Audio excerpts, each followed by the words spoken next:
السلام علیکم ورحمۃ اللہ۔ پیارے بھائیوں اور میری بہنوں، ترجمہ تفسیر القرآن الکریم، سبق نمبر ہے 32، آیت مبارکہ 84 تا 86۔ اعوذ باللہ من الشیطان الرجیم۔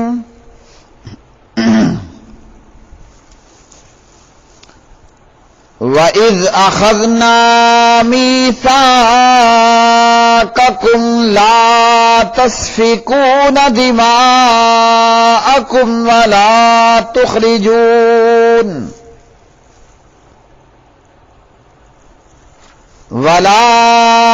تُخْرِجُونَ أَنفُسَكُمْ مِنْ دِيَارِكُمْ ثُمَّ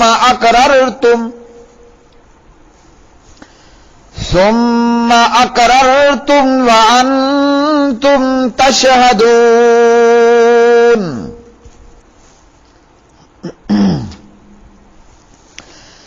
ثُمَّ أَنْتُمْ هؤلاء تقتلون أنفسكم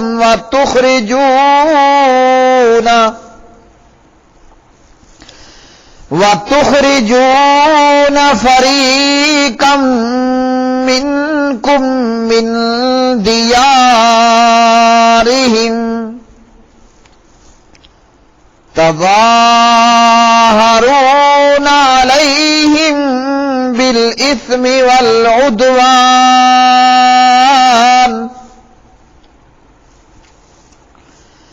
وَإِن يَأْتُوكُمْ أُسَارَىٰ تُفَادُوهُمْ وَهُوَ مُحَرَّمٌ عَلَيْكُمْ إِخْرَاجُهُمْ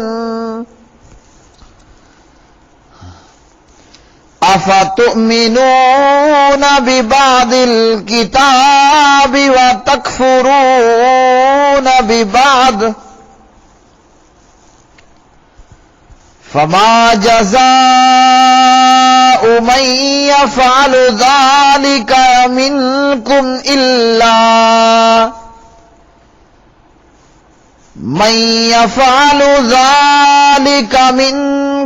إِلَّا خِزْيٌ فِي الْحَيَاةِ الدُّنْيَا وَيَوْمَ الْقِيَامَةِ يُرَدُّونَ إِلَىٰ أَشَدِّ الْعَذَابِ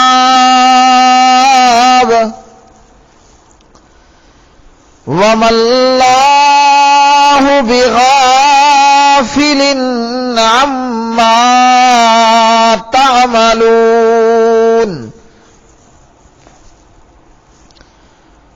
أُولَٰئِكَ الَّذِينَ اشْتَرَوُا الْحَيَاةَ الدُّنْيَا بِالْآخِرَةِ فَلَا يُخَفَّفُ عَنْهُمُ الْعَذَابُ وَلَا هُمْ يُنصَرُونَ۔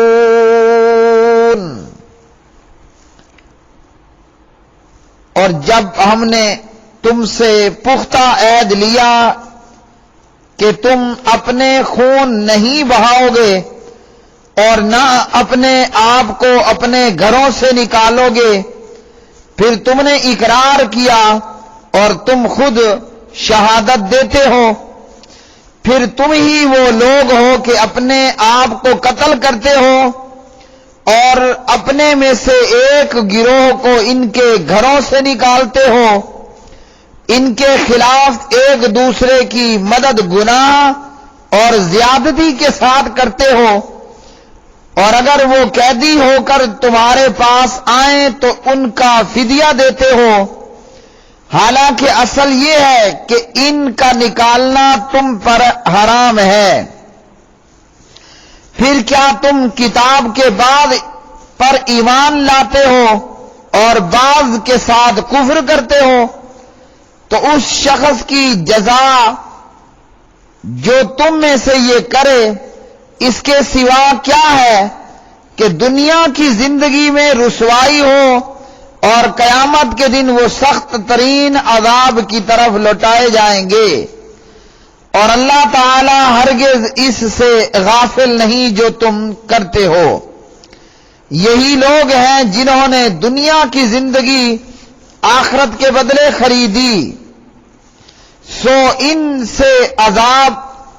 نہ ان سے عذاب ہلکا کیا جائے گا اور نہ ان کی مدد کی جائے گی۔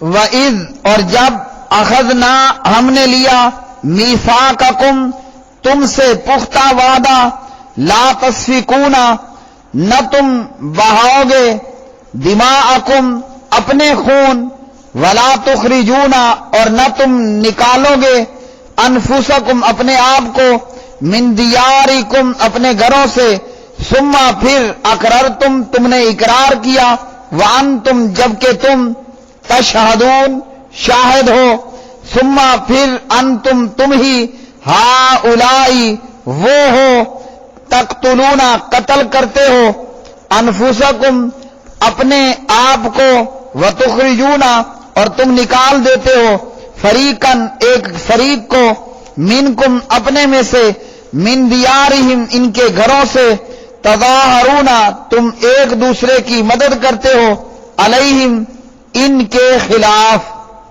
بالاسم گناہ کے ساتھ، والعدوان اور ظلم کے ساتھ، وَإِنْ اور اگر یاتوکم وہ آئیں تمہارے پاس اسارا قیدی ہو کر، تفادوہم تو تم فدیہ دے کر چھڑاتے ہو انہیں، وہوا حالانکہ وہ محرم حرام کیا گیا تھا، علیکم تم پر، اخراجہم ان کا نکال دینا، افتؤمنون کیا پھر تم ایمان لاتے ہو، ببعض الکتاب کتاب کے ایک حصے کے ساتھ، وتکفرون اور کفر کرتے ہو، ببعض دوسرے حصے کے ساتھ، فما پس نہیں ہے جزا سزا من اس شخص کی جو یفعل کام کرے، ذالکا یہ ہے، منکم تم میں سے، الا مگر، خزی رسوائی، فی الحیات الدنیا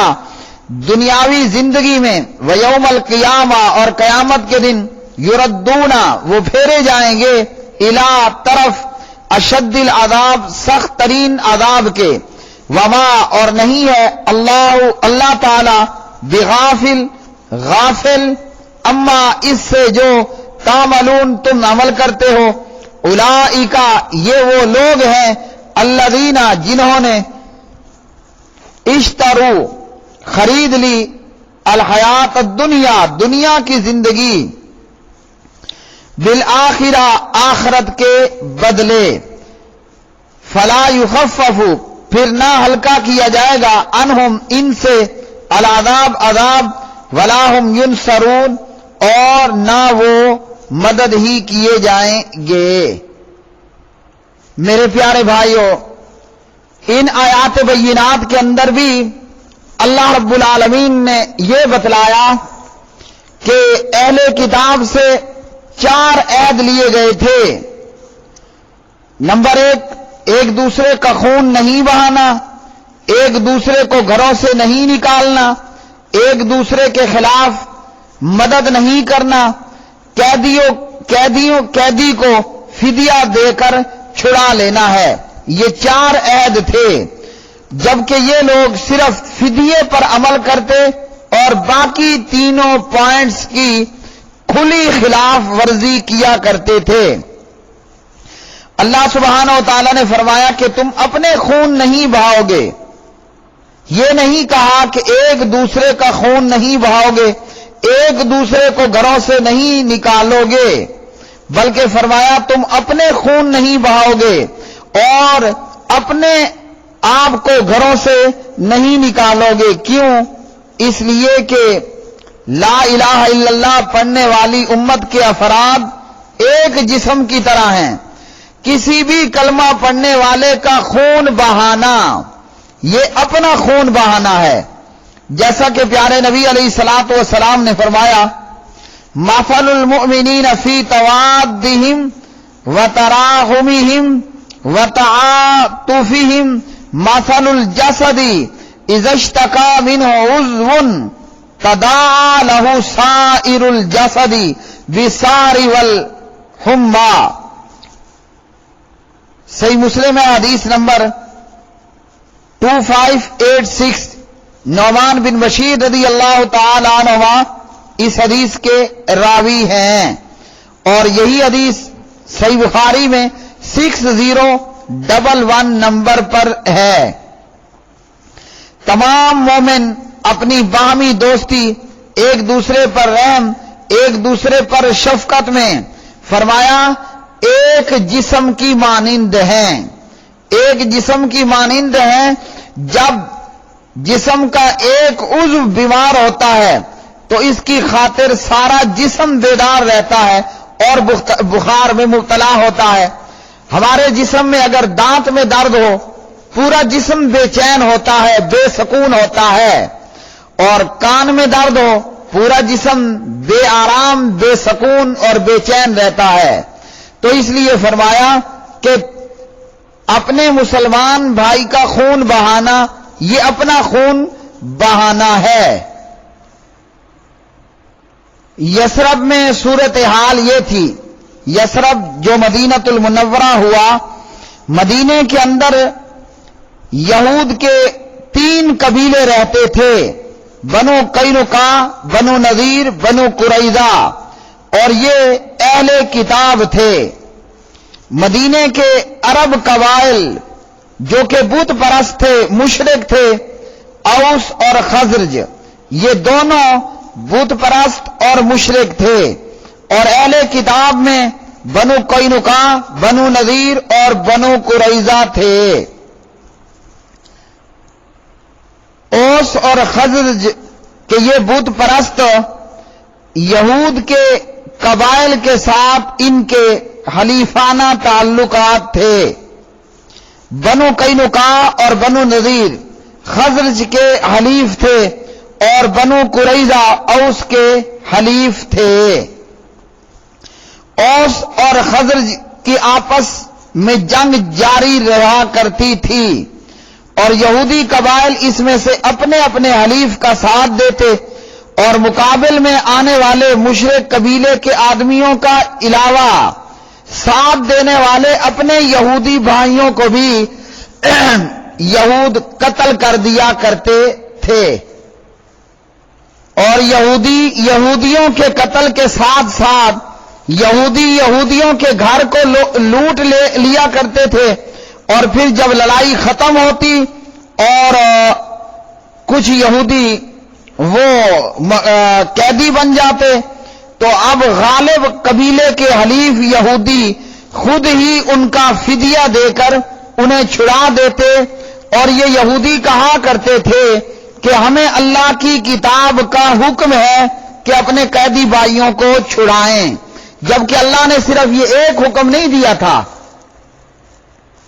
اللہ تعالیٰ نے صرف یہ ایک حکم نہیں دیا تھا، اللہ نے تو ان سے یہ عہد لیا تھا کہ ایک دوسرے کا خون نہیں بہانا، ایک دوسرے کے خلاف مدد نہیں کرنی، اور اسی طرح جو ہے وہ قیدیوں کو فدیہ دے کر چھڑا لینا ہے، ایک دوسرے کو گھروں سے نہیں نکالنا۔ یہ 3 پوائنٹس کو تو پیٹھ پیچھے ڈال دیتے، اور جو ان 4 میں سے ایک ہے اس پر عمل کرتے، اور قیدیوں کو، اپنے یہودی بھائیوں کو یہودی جو ہے وہ فدیہ دے کر چھڑا دیا کرتے تھے۔ تو اللہ رب العالمین کا یہ حکم تو ان کو یاد رہا کہ فدیہ دینا ہے، مگر تینوں باقی پوائنٹس کو یہ چھوڑ دیتے اور اسے جو ہے وہ پس پشت ڈال دیا کرتے تھے۔ اس لیے اللہ سبحانہ و تعالی نے ان آیات بینات کے اندر فرمایا کہ کتاب کے بعض حصے پر تو ایمان لاتے ہو اور بعض حصے کے ساتھ کفر کرتے ہو، من مانا کام کرتے ہو، جہاں مرضی آئی تورات پہ عمل کر دیا، جہاں مرضی نہ آئی اس کو چھوڑ دیا۔ تو یہ کام یہودی کیا کرتے تھے، اور اگر واقعتاً اللہ کے حکموں کو ماننے والے اور اللہ کے حکموں کو پورا کرنے والے ہو یا ہوتے تو پھر تو چاروں پوائنٹس پر عمل کرتے، اور جبکہ یہاں جہاں مرضی آئی عمل کر لیتے اور جہاں مرضی آئی اس کو چھوڑ دیتے تھے۔ اور یہی کام افسوس کے ساتھ کہ کلمہ پڑھنے والی لا الہ الا اللہ محمد رسول اللہ پڑھنے والی امت نے شروع کر رکھا ہے، کہ جو کام اہل کتاب یہودیوں کا تھا۔ مثلا اسلام نے کیا کہا ہے کہ تمہارے اوپر مردار بھی حرام ہے، خنزیر بھی حرام ہے۔ حرم علیکم المیتۃ والدم ولحم الخنزیر، تمہارے اوپر مردار حرام ہے، خون حرام ہے اور خنزیر حرام ہے۔ یہ اللہ نے تینوں چیزیں حرام کر دیں، اور ہمارا حال یہ ہے خنزیر کھانا تو دور کی بات، خنزیر کا نام لیتے ہوئے بھی کراہت آتی ہے، یعنی ہم خنزیر نہیں کھاتے۔ اسی طرح حلال جانور ہو، اپنے آپ مر گیا ہے، کوئی مسلمان اس کو نہیں کھائے گا، اور اگر کوئی کسائی پکڑا جاتا ہے کہ جناب اس نے مری ہوئی گائے کا، مری ہوئی بھینس کا گوشت بیچا ہے، تو اسے قید و بند میں ڈالا جاتا ہے، اور اسی طرح کوئی بھی مسلمان خون کو نہیں کھاتا۔ لیکن دوسری طرف ہمارا حال کیا ہے؟ ہم مسلمان سود کو کھاتے ہیں اور بڑے شوق سے کھاتے ہیں۔ اللہ تعالیٰ نے ہمیں کیا فرمایا ہے؟ وَحَرَّمَ الرِّبَا، اللہ نے سود کو، ربا کو حرام کیا، اور اسی طرح فرمایا کہ تم سود کو، سودی لین دین معاملات کو چھوڑ دو۔ وَذَرُوا مَا بَقِيَ مِنَ الرِّبَا، سود کو چھوڑ دو، اور اگر نہیں چھوڑتے ہو فَآذَنُوا بِحَرْبٍ مِّنَ اللَّهِ وَرَسُولِهِ، پھر سود خورو اللہ اور اس کے رسول صلی اللہ علیہ وسلم سے جنگ کا اعلان کرو۔ تو جہاں مرضی آئی عمل کر لیا، جہاں مرضی کے خلاف ہوا وہاں عمل نہیں کیا۔ بینک میں موجود سارے کام کرنے والے، سود کے ساتھ متعلقہ لوگ، سب کے سب حرام خور ہیں، اور ان کی یہ آمدنیاں حرام کی، اور سود انتہائی بڑا گناہ، کبائر میں کبیرہ گناہوں میں سے کبیرہ گناہ ہے۔ مسلمان ہے، کلمہ پڑھنے والا ہے، مری ہوئی گائے کا گوشت نہیں کھائے گا، خون نہیں کھائے گا، مردار کو نہیں کھائے گا، خنزیر کو نہیں کھائے گا، لیکن وہی مسلمان ہے کہ وہ سود کو کھا رہا ہے۔ آج زمینداروں کا حال دیکھیے، شوگر ملز سے وہ جناب سود پر کھاد لیں گے، سود پر دیگر معاملات کریں گے، پورا سسٹم وہ سود پہ چل رہا ہے۔ بینک میں سود پر مبنی اکاؤنٹ کھلوائے جاتے ہیں، اور اسی طرح دیگر بہت سارے سودی معاملات، بیمہ پالیسی، انشورنس، یہ ایک بہت بڑی اکثریت ہے جو اس کام کو کھائے جا رہی ہے، پیے جا رہی ہے۔ اور اگر کوئی منع کرے کہ جناب بینک کی اور سود پر مبنی نوکری حرام ہے تو اس پر آئیں بائیں بیان کرنے لگ جاتے ہیں۔ اسی طرح ہمارا حال یہ ہے کہ ہم قبلے کی طرف منہ کر کے پیشاب نہیں کرتے۔ کیا ہے؟ قبلے کا احترام ہے، اور ہے بھی درست کہ کھلے میدان میں قبلے کی طرف پیشاب پخانہ کرتے ہوئے فرنٹ یا بیک نہیں کرنا۔ ابو داؤد، کھلے میدان میں قبلے کی طرف پیشاب پخانہ کرتے ہوئے اپنا فرنٹ یا بیک نہیں کرنا۔ ہم اس کا اہتمام تو کرتے ہیں، مگر نماز پڑھنے سے کوئی سروکار نہیں ہے۔ قبلے کا احترام ہے مگر نماز کوئی نہیں پڑھنی، اور جب بندہ کہے کہ جناب نماز پڑھو، او جی اللہ تعالیٰ بڑا مہربان ہے، اللہ مہربان ہے اپنے مومن بندوں کے لیے۔ اللہ نے نافرمانوں کے لیے جہنم تیار کی ہے۔ اسی طرح بے شمار مسلمان ہیں، شراب بڑے شوق سے پی رہے ہوں گے، اور یہی حال کہ جو یہودی کیا کرتے تھے۔ اللہ نے ان سے 4 پوائنٹس پر عہد لیا، ایک دوسرے کا خون نہیں بہانا، ایک دوسرے کو گھروں سے نہیں نکالنا، ایک دوسرے کے خلاف مدد نہیں کرنا، اور فدیہ دے کر اپنے بھائیوں کو چھڑا لینا ہے۔ باقی 3 پوائنٹس کو ان یہودیوں نے ردی میں ڈال دیا۔ فدیہ جو ہے وہ دے کر قیدی چھڑا لیا کرتے تھے، اور جو کام یہودیوں کا تھا وہی آج کلمہ پڑھنے والے مسلمانوں کا ہے، وہی حال مسلمانوں کا ہے۔ حالانکہ ایک مسلمان بھائی کا دوسرے مسلمان بھائی پر اس کا خون، اس کا مال، اس کی عزت و آبرو پر اٹیک کرنا، حملہ کرنا حرام ہے۔ کوئی مسلمان بھائی اپنے مسلمان بھائی کو قتل نہ کرے، کوئی مسلمان بھائی اپنے مسلمان بھائی کے خلاف میں کافروں کا مددگار نہ ہو، کوئی مسلمان کسی مسلمان کی عزت و آبرو کے درپے نہ ہو۔ جو کام یہودی کرتے تھے وہی کام مسلمانوں نے کیا۔ وہ کیا ہے کہ مسلمانوں پر حملے کرنا، کافروں کے ایجنٹ اور گماشتے بن جانا، مسلمان ملکوں پر حملے کرنا۔ اور یہ کون کر رہے ہیں؟ یہ کر رہے ہیں حوثی باغی، مسلمان ملکوں پر، سعودیہ پر حملہ کرنے والے یہ حوثی دہشت گرد۔ اور جو کام یہودیوں کا تھا وہی کام حوثی باغی کر رہے ہیں۔ جو کام یہودیوں کا تھا وہی کام دولت ابلیسیہ داعش کر رہی ہے۔ بجائے اسرائیل پہ حملہ کرنے کے، بجائے یہود و نصارہ پہ حملہ کرنے کے، بجائے ہندوؤں پہ حملہ کرنے کے، یہ داعش دولت ابلیسیہ یہ مسلمانوں کو نشانہ بناتی ہے، مسلمان ملکوں پہ حملے کرتی ہے، قرآن کے قاریوں کے گلے کاٹتی ہے، اور دین کا علم رکھنے والے عالموں کی گردنیں تلوار سے کاٹتی ہے۔ جو کام یہودیوں کا تھا، اپنے ہی یہودی بھائیوں کو قتل کرنا، وہ کام ٹی ٹی پی تحریک طالبان کرتی ہے۔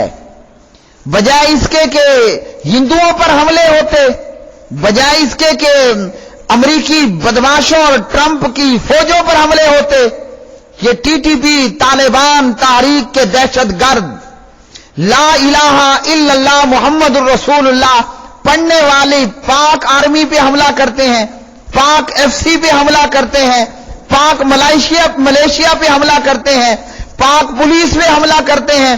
کلمہ پڑھنے والے مسلمانوں میں آ کر خود کش بمبار جیکٹس پھاڑتے ہیں، عبادت گاہوں کو نشانہ بناتے ہیں، مسجدوں میں آ کر بھٹو پھٹاتے ہیں، اور اسی طرح دیگر پبلک مقامات پہ آ کے مسلمانوں پہ بارود پھاڑتے ہیں۔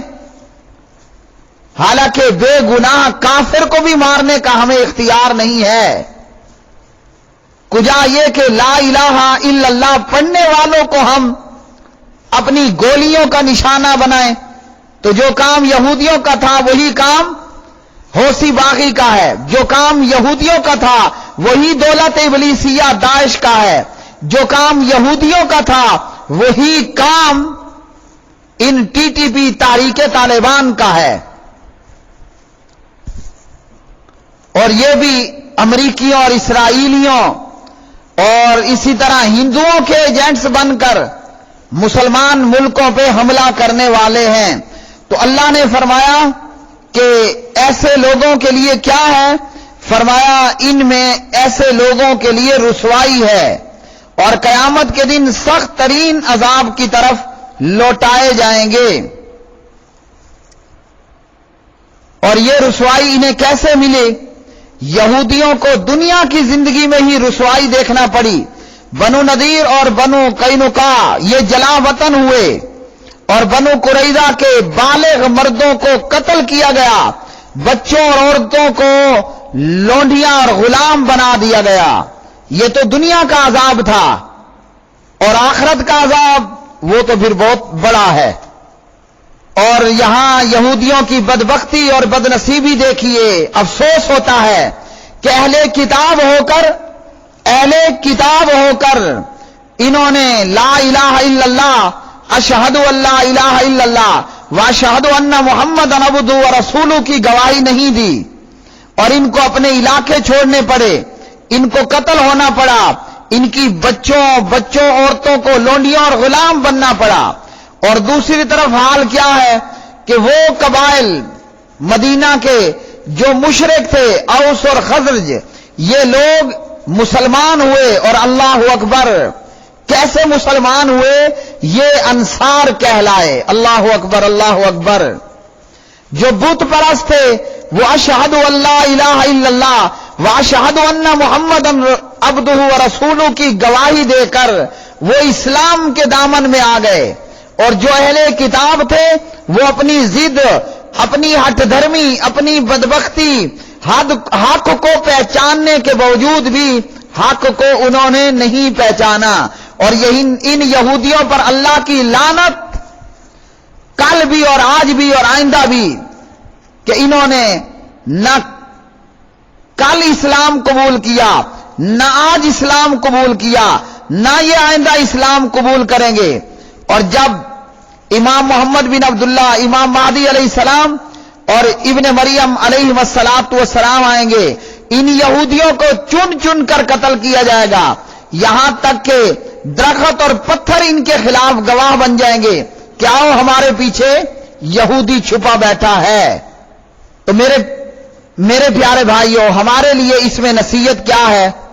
ہمارے لیے نصیحت یہ ہے کہ ہم اللہ کی شریعت پر پوری طرح عمل کریں اور من مانیاں نہ کریں۔ من مانیاں کرنے والوں کا یہ انجام ہوتا ہے۔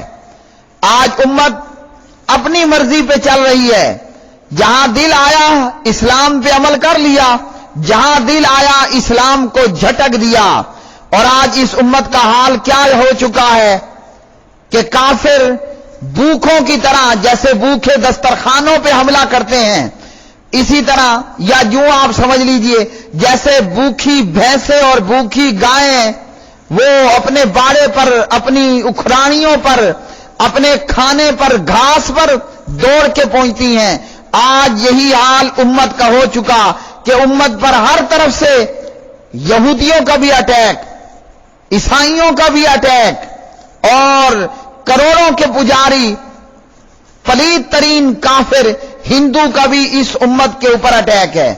وجہ کیا ہے کہ جہاں مرضی آئی اسلام پہ عمل کر لیا، جہاں دل چاہا اسلام کو جھٹک دیا اور پرے پھینک دیا۔ ہمارے لیے نصیحت یہ ہے کہ ہم شریعت محمدیہ صلی اللہ علیہ وسلم پر پوری طرح عمل کی کوشش کریں اور اسلام میں پورے کے پورے داخل ہو جائیں۔ تو جب ایسا ہوگا اللہ ہمیں کھویا ہوا عروج، کھویا ہوا مقام واپس ادا کر دے گا، ورنہ فاسقوں، ظالموں اور نافرمانوں کے لیے دنیا آخرت میں عذاب ہوتا ہے۔